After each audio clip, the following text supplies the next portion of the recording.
Or Allah wa ta'ala, for example, according to the Ahl Sunnah, is not characterized by anything in the case of sense defects. For example, color, an effect, something or something, these things that are seen, taste, smell, flavor, taste, bitter, sweet.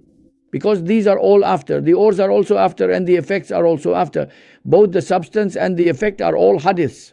Beings that can stand on their own, beings that cannot stand on their own. The one that can stand on its own does not exist in that sense, but a wooden thing can stand on its own. Since the color on it is subject to the wood, that color can be seen. Otherwise, you cannot see such a color in the air.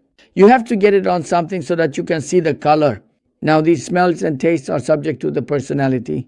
What is body? A body is something that is made up of parts. For example, we have a body. My body has gone bad. This has gone bad. My health has gone bad. My temperament has gone bad.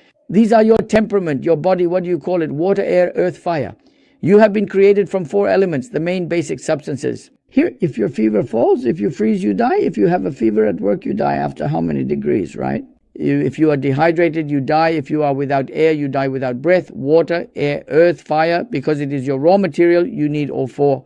If they are as much as you need, you are healthy. If they are more or less than you need, you are sick. If it gets to that point, you die. So you also die from the excess or deficiency of these. This body is something that is made up of these things. Allah does not have a body, hasha, does not have a temperament, does not have a collection of parts, hasha. Then the color, taste, smell, and so on. These are attributes that are realized in the bodies that are created later. So don't look at the philosophers. They say that Allah tastes like us. He tastes material sensations, hasha. These philosophers have no place to sleep, those who say that. So the Ahl as-Sunnah wal Jamaat and the people of the true religion have nullified this. Because these are the characteristics of post-creations. They are post-created attributes.